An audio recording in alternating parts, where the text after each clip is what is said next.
Olá, bom dia a todas e todos, eu me chamo Pablo Rodrigues, bem-vindos a mais uma aula do História Contrapelo 2. Hoje nós vamos falar sobre o que é teologia da libertação. E primeiro nos atentarmos à palavra teologia. Tel vem de Deus, logia é logos, né? Uma explicação, uma razão, uma ação, uma palavra, né? Todas essas derivações de logos, que é uma palavra grega, se refere ao que seria uma teologia, uma explicação divina, uma razão, uma vontade divina, né? Então, isso significa teologia. E libertação vem da onde? Libertação tem a ver com uma, um rompimento, né? Uma ruptura com uma teologia mais conservadora, uma teologia que reinava, né, na América Latina e no mundo de uma maneira geral, vindo da Igreja Católica. A Igreja Católica, que é uma das principais instituições do Ocidente, né, nossas, há pelo menos uns 4 séculos aí, mas que nessa época da América Latina, na década de 50 e da década de 60, onde o mundo passava por uma série de transformações econômicas, políticas, culturais, ideológicas e sociais, tendo em vista também que nós vivíamos no contexto geopolítico mundial sobre a Guerra Fria, onde Estados Unidos, que era o principal líder do bloco capitalista, se defrontava com a União Soviética, que era a liderança do bloco socialista. Então era uma guerra que aconteceu dentro desses moldes, onde não havia um confronto direto entre essas duas superpotências que emergiram após a Segunda Guerra Mundial, porque ambas tinham o quê? Bomba atômica. Se elas se chocassem, o mundo acabaria e nós não estaríamos aqui tendo essa conversa, certo? Então era uma disputa por territórios, zonas de influência, formação de blocos políticos e econômicos. A Igreja Católica, nesses tempos, ela adotava uma forma de trabalho, de atuação, tanto nos seus movimentos sociais, quanto nas suas instituições, nas suas paróquias, nas suas igrejas menores e nas suas pastorais, como a pastoral da terra, né, do campo, a das cidades, a pastoral que depois veio a existir também, a antiprisional, enfim. Uma série de órgãos, né, menores ligados à Igreja Católica que faziam esse trabalho prático tanto com os leigos quanto aqueles funcionários, né, padres, frades e suas várias ordens religiosas, algumas bem conhecidas, que atuaram durante muito tempo na América Latina, como os jesuítas, os franciscanos e também os dominicanos. Guarda os dominicanos, que mais à frente vocês vão entender o porquê. Bom, atuava de uma maneira mais, talvez, conservadora, uma maneira também paternalista, ou seja, ela atuava, né, através de uma caridade, de uma solidariedade, um assistencialismo com as pessoas, né? com os fiéis, com outras pessoas as quais a Igreja Católica atuava, né? e difundia o seu trabalho, né? Da religião em si e a forma como ela entendia, né, o mundo com base nessa explicação divina, né, transcendental, enfim.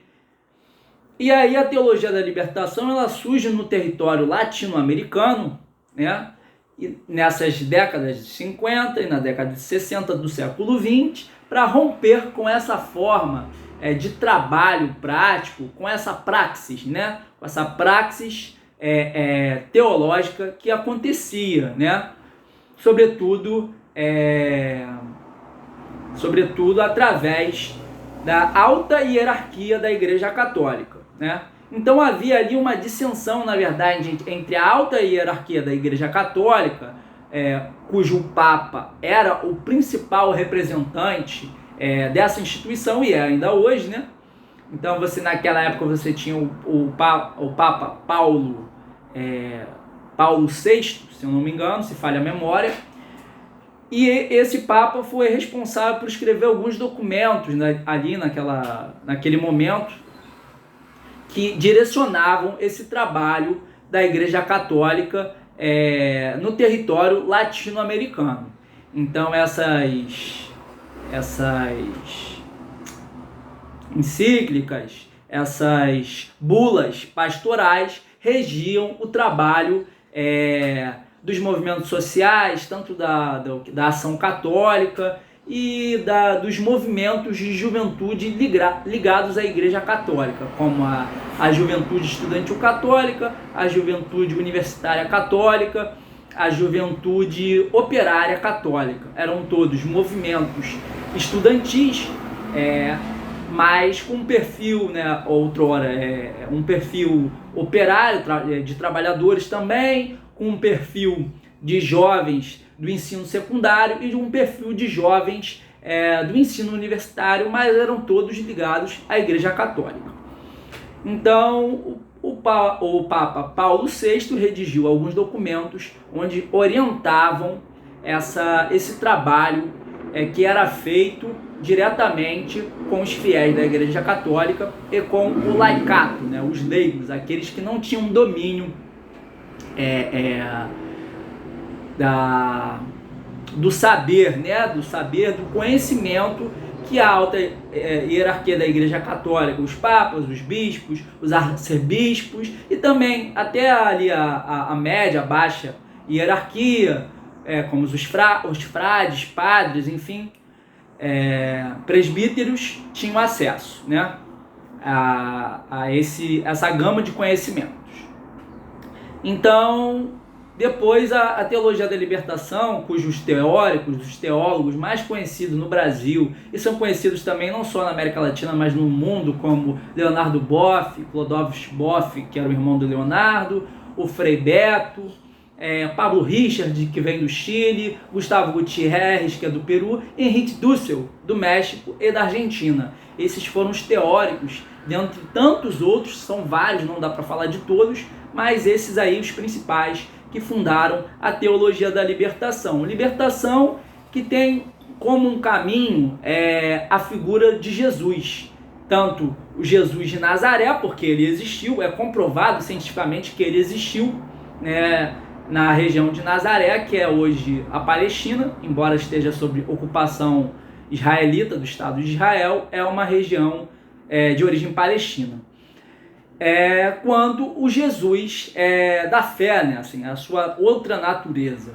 Então, o Jesus histórico, dialogando, né, com o Jesus divino, né, na sua natureza divina, esses padres, esses teólogos, eles enxergaram que o Jesus histórico, o Jesus de Nazaré, era um libertador. Ele veio para libertar as pessoas desse mundo. E se ele veio para libertar as pessoas desse mundo, tendo a pátria, né, enfim, como o céu, como a maioria das pessoas acreditam, e aqueles que não acreditam, essa libertação ela não deveria ser só apenas transcendental, ela deveria existir neste mundo. Então, de uma certa maneira, essa teologia ela tem uma certa, que a gente chama de processo de secularização, ela traz uma conexão aqui com o que é material, para além do que aquilo que é transcendental, sem perder de vista, claro, o que é sobrenatural, né? Porque esses padres eles não eram ateus, eles não eram agnósticos, eles eram crentes, mas trazendo aqui que é necessário romper as amarras que nos prendem, é necessário ir contra a exploração, é necessário ir contra todas as formas de opressão que ainda existem até hoje. Nós falamos muito sobre isso na atualidade, né? O racismo, né? O machismo, enfim, e as outras formas de opressão também. E é necessário ir contra o capitalismo, que é um sistema que valoriza apenas o lucro, a propriedade, a exploração do homem pelo homem. Então, essa teologia, sim, ela é uma teologia que é anticapitalista. E ela tem no seu seio, no seu cerne, algumas contribuições fundamentais que naquela época estavam sendo gestadas, estavam sendo organizadas e desenvolvidas. Uma delas é o que a gente chama de teoria marxista da dependência. A teologia da libertação dialoga com a TMD, cujos fundadores, nenhum deles está mais vivo, infelizmente, nem viva. Eu tive a oportunidade de conhecer o professor Teotônio dos Santos. Rui Mauro Marini também é um fundador da TMD, e a Vânia Bambirra também tive a oportunidade de conhecê-la. Na década de 60 fizeram essa explicação acerca do nosso modelo de desenvolvimento do capitalismo dependente latino-americano. Então, como a gente vai falar sobre teologia da libertação, é bem breve, assim, é só para pontuar mesmo o que tem a ver com a teologia da libertação. Eu posso dar um outro vídeo falar mais sobre TMD, mas o espaço aqui é curto e a gente precisa, avançar.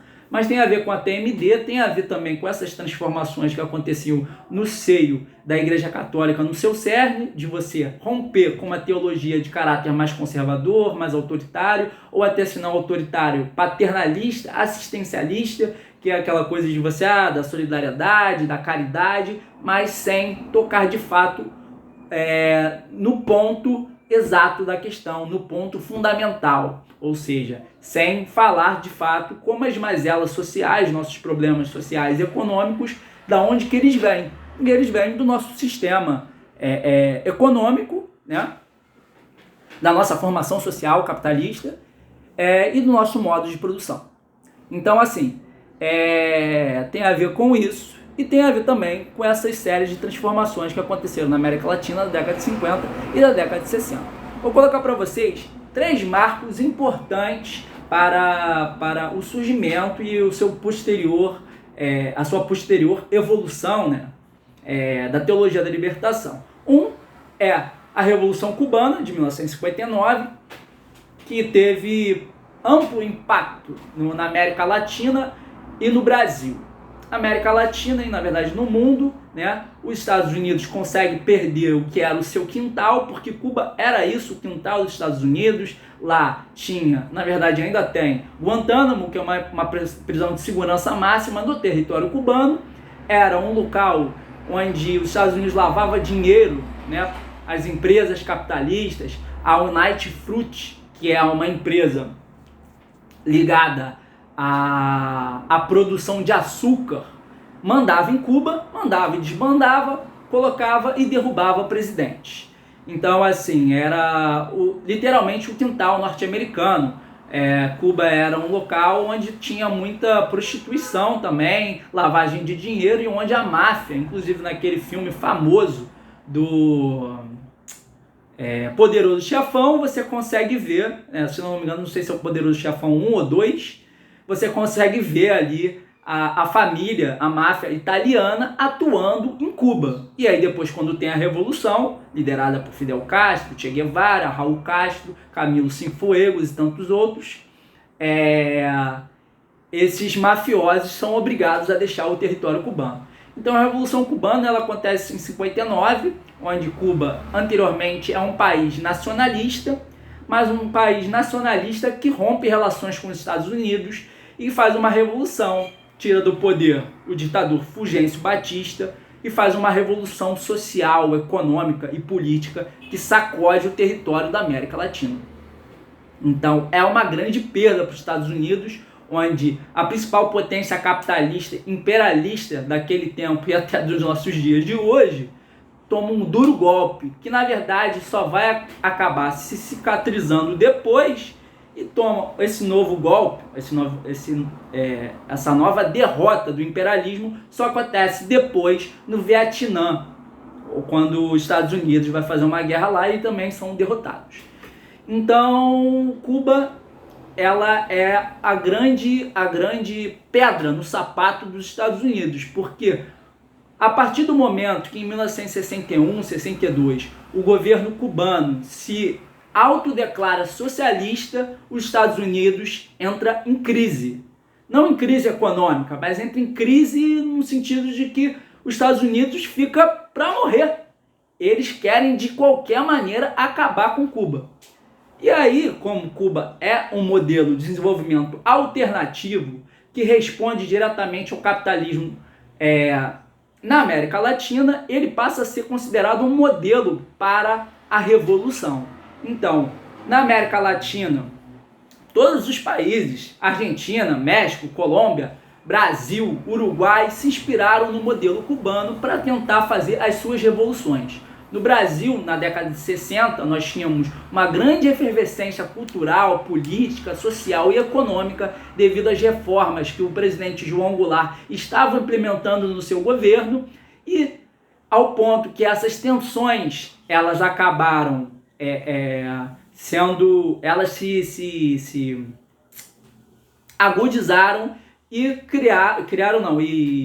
se encaminharam para o que seria o golpe civil-militar no Brasil. Então, em 1964, 1º de abril de 1964, que a gente considera o 1º de abril o dia da mentira, né?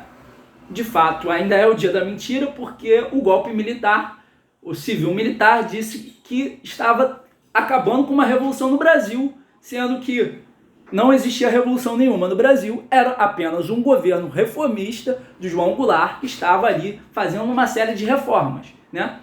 Então, derrubou o presidente Jango e instaurou ali um regime autoritário, um regime militarista, um regime ideológico de extrema-direita, que acabou sendo responsável aí perdurando no Brasil durante 21 anos, de 1964 a 1985. Tudo isso devido ao que eu já falei anteriormente, à acentuação dessas crises políticas, ao contexto de Guerra Fria, até porque todos os golpes que foram dados na América Latina, isso não é mentira, isso é completamente de acordo com a realidade. Você pode olhar nos estudos de vários historiadores brasileiros que falam sobre esse período, como o historiador Carlos Fico, o historiador Damião Mello, o historiador, enfim, vários outros historiadores e historiadoras que falam sobre esse período, que falam sobre a participação fundamental dos Estados Unidos, tanto no golpe do Brasil, quanto da Argentina, todas as ditaduras do Cone Sul, Argentina, Brasil, Uruguai, Paraguai, na Colômbia, no Equador, no Chile, na Bolívia, todos, tá? E no Caribe, em Cuba, na Nicarágua, na Guatemala, em El Salvador, todos tiveram a participação direta dos Estados Unidos. Então, em 1962, Cuba se declara socialista. E a partir desse momento ali, todos os movimentos sociais de esquerda da América Latina passam a ter Cuba como um modelo, como um exemplo a ser seguido. Então, o que passou a existir, por exemplo, durante o governo civil-militar no Brasil, uma reação a esse governo civil-militar, embora existissem movimentos pacíficos, existissem vários tipos de movimentos sociais que não adotaram essa linha, mas esse caminho, que era um caminho que, como eu falei, tinha como referência a Sierra Maestra, né? Tinha como referência a luta armada, tanto urbana quanto rural, cubana, aconteceram aqui. Então, assim, uma série de movimentos, como várias guerrilhas urbanas e rurais, né? Como o Molipo, como a ALN do Carlos Marighella, como a AP, Ação Popular, que veio da Ação Católica, que era um movimento ligado à Igreja Católica. Todas essas lutas, né, o MR8 também, Movimento Revolucionário 8 de outubro, todas essas organizações políticas tinham como inspiração a luta armada cubana. Então você tem aí esse contexto, né, de grandes movimentações, grandes tensões políticas no solo latino-americano. A teologia da libertação surge nesse contexto. E aqui eu gostaria de falar para vocês por que eu estou tão empolgado para falar sobre esse vídeo hoje. Porque a teologia da libertação, ela é o pano de fundo, né, vamos dizer dessa maneira, que compõe o meu trabalho, né? A minha pesquisa que eu desenvolvi na minha monografia, que alguns chamam de TCC, trabalho de conclusão de curso, e que eu pretendo aprofundar em pesquisas futuras, né? A teologia da libertação foi, se não a principal, uma das principais influências que motivaram um grupo de padres dominicanos, né, eu falei para vocês guardarem a ordem religiosa dominicana, a entrar na luta armada. Esses padres dominicanos, 4, um deles já falei para vocês aqui, que é o fundador da Teologia da Libertação, um dos fundadores, Frei Beto, que é o Carlos Libânio, né? Frei Beto, Frei Tito, Frei Lívio e Frei Beto, Frei Tito, Frei... Me fugiu os outros 2, mas são 4. Depois eu lembro. Eu coloco aqui nos comentários do vídeo. Que foram responsáveis aí para entrar, na verdade eles acabaram entrando na luta armada e apoiando uma série, todos esses movimentos que eu falei para vocês, esses principais, a ALN do Marighella, o MR8, a AP, né, Ação Popular, que veio da Ação Católica, que era, né, ligada à Igreja Católica, mas depois adotou uma postura maoísta, né? Ou seja, estava inspirada também na Revolução Cubana, na Revolução Chinesa de 1949, que aconteceu 10 anos antes da Revolução Cubana. Então, todos esses movimentos tiveram apoio direto desses padres dominicanos. Aí vocês vão perguntar para mim, Pablo, por quê? Por que esses padres dominicanos entraram na luta armada? O que tem a ver a Teologia da Libertação com esses movimentos? Ou melhor, o que tem a ver a mensagem cristã de Jesus com a violência revolucionária? Essa é uma das hipóteses, ou pelo menos, na verdade, uma das questões que eu trato no meu trabalho, na minha monografia. E aí trazendo o que seria a Teologia da Libertação. Ela é justamente um caminho onde vai em direção à libertação, né? E aí trazendo, por exemplo, aquela passagem da Bíblia que temos em Êxodo, onde o povo hebreu está escravizado no Egito e Deus escolhe Moisés como o libertador ali, o líder, enfim, que vai levar esse povo judeu, né, esse povo hebreu do Egito, tirando eles da escravidão, ou seja, libertando eles em direção à terra prometida. E aí tem aquele momento lá de 40 dias e 40 noites no deserto, a desobediência do povo hebreu e tudo mais. Mas a mensagem que está ali é justamente de libertação, de tirar aquele povo que estava ali escravizado, aquele povo que estava sendo ali vilipendiado, torturado, maltratado por um outro povo, né? Então a libertação tem a ver com isso, de você ser um caminho para se libertar, não só, na verdade, da sua condição material, né, no sentido da sua matéria, né? Isso é importante também, né, de você continuar mantendo o seu contato com o divino, né? Como eu falei, essa galera ela não é ateia, ela não é agnóstica, só propõe um outro caminho alternativo. Mas você também entender que é necessário que haja libertação social, econômica, política, a libertação humana, né? Tudo isso dentro de um caminho, de uma totalidade, né? Que é o ser humano. Quando o ser humano tem a capacidade plena de saber sobre a sua realidade, de entender as condições da sua produção, aquilo que determina, que condiciona, na verdade, a sua produção material e a reprodução da sua vida, quando ele tem consciência de tudo, que habita, todas as suas capacidades mentais, suas faculdades mentais e espirituais, ele acaba com uma coisa que nós chamamos de alienação. E esse processo de combate à alienação, a uma ideologia dominante, que muitas das vezes desemboca num processo revolucionário. Embora eu tenha dito que naquele momento alguns consideravam que o Brasil estava passando por um processo pré-revolucionário, não quer dizer que era, ou seja, antes da revolução. Poderia ter revolução, como não poderia ter. Isso é a interpretação de alguns historiadores, como o grande, que já nos deixou também, Jacob Gorender, interpretava dessa maneira. O que não é a minha visão, né? Eu acho que naquele momento, embora tivesse uma acentuação da luta de classes, do embate entre as duas forças antagônicas de esquerda e de direita, esse momento revolucionário no Brasil não existiu. Então o golpe que aconteceu no dia 1º de abril continua sendo uma mentira, porque primeiro que eles não foram revolução, não teve revolução com o golpe de 64 e não teve nem contra-revolução, porque não tinha revolução por parte do governo reformista, nacional reformista de João Goulart. Então nós temos que caminhar para isso, para a libertação. Um livro de fundamental significado para isso foi o livro do teólogo brasileiro Leonardo Boff, Jesus Cristo Libertador. Esse aqui, ó. Escrito em 1972, onde você tem a imagem aí de Jesus, né, de Nazaré, com os braços abertos, né? Que é a imagem da cruz, né, que para nós significa muito, para os católicos mais, né, porque tem essa simbologia ligada à questão dos santos, né, e do que significaria, e para os evangélicos também, né, mas que entendem de uma outra maneira.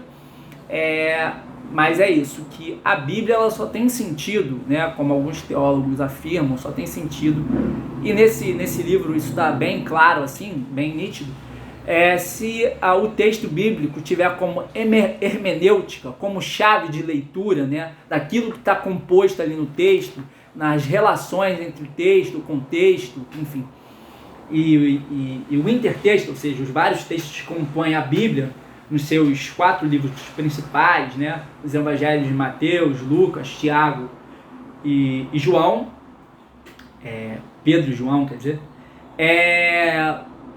só tem sentido a partir de Jesus. Então, o Antigo Testamento, ele como um amigo meu também, a gente vai conversando sobre isso recentemente, coisas a par dessa aula, na verdade, mas que dizia que o Antigo Testamento ele é uma preparação para o Novo Testamento. E o Novo Testamento justamente, ele tem como significado, ele tem como mensagem a vida de Jesus Cristo, a sua vida, a sua missão e os seus princípios, né? Trazendo ali os mandamentos de amar ao próximo, de amar a Deus sobre todas as coisas e amar o próximo como a ti mesmo. Então esse amor, essa empatia, essa solidariedade, o reconhecimento da humildade, de você não ser uma pessoa egoísta, uma pessoa arrogante, uma pessoa que é ímpia, né? Porque na Bíblia tem várias passagens, em Provérbios, no Novo Testamento também, em várias passagens em Salmos, enfim, que Deus não ama o ímpio. Ou seja, ímpio é aquele que atua, gaguejei um pouco aqui, desculpa. Ímpio é aquele que atua com impiedade, com impureza, né? Que falseia a realidade e tem prazer na dor do seu irmão. Então Jesus não se alegra disso. E na sua vida, né? Tanto o Jesus de Nazaré quanto o Jesus da fé, para aqueles que acreditam, como eu, né? Trazia aí essa mensagem de amor ao próximo. Então Jesus não compactua. Alguns dizem, Jesus era socialista. Não estou afirmando isso, estou afirmando assim, Jesus não compactua com a exploração, não compactua com a opressão, todas as suas formas, com racismo, com machismo, com LGBTfobia, essas coisas todas, não compactua com isso. Por quê? Porque são formas de maltrato ao diferente, são formas que acabam ferindo o ser humano. Então é necessário, nessa mensagem humanista de respeito ao próximo e amar ao próximo como a ti mesmo, e não amar ao próximo que é o seu igual, mas é o próximo que vem, o próximo que é o diferente, o próximo que está ao redor. Essa é a mensagem. Então a teologia da libertação ela caminha assim nessa chave de leitura. Tem um encaminhamento para o Jesus libertador, o Jesus, né, que existiu e que existe ainda entre nós para aqueles, né, que acreditam. Mas eu acabei não respondendo as perguntas, né? Eu falei, o que tem a ver isso? Não, na verdade eu respondi sim. O que tem a ver isso com com a violência revolucionária? Na verdade, as guerrilhas que aconteceram nos outros lugares da América Latina, nos principais países do Cone Sul e do Caribe, elas foram uma resposta a uma série de governos autoritários que, como eu já disse, tiveram o apoio, o financiamento econômico, a ajuda militar também, a parcela de responsabilidade dos Estados Unidos da América, ao apoio uma série desses líderes, desses militares que ali tomaram o poder na América Latina. Elas foram uma resposta a esses governos autoritários. Então, na verdade, era uma violência, sim, era violento, teve mortes, ninguém está questionando isso. Eu estou colocando que assim, a violência ela era completamente desproporcional. Não dá para comparar o que é o Estado brasileiro enquanto instituição detentor do monopólio da violência com esses grupos armados. É mais ou menos, mal comparando aí, né, outra mensagem, outra passagem da Bíblia, Davi e Golias. Não tem comparação, é abissal a diferença. Então, assim, é basicamente isso. Então, essa violência era uma violência que era, na verdade, uma contra-violência, uma tentativa de resposta de uma série de organizações que, sim, tinham um viés revolucionário, algumas delas e outros não, estavam tentando acabar com os regimes militares, civis militares, que governaram aí, pelo menos no Brasil, durante mais de 20 anos, em outros lugares da América Latina, como a própria Argentina, porque lá teve uma série de golpes militares na década de 50, na década de 60, na década de 70, no Uruguai também teve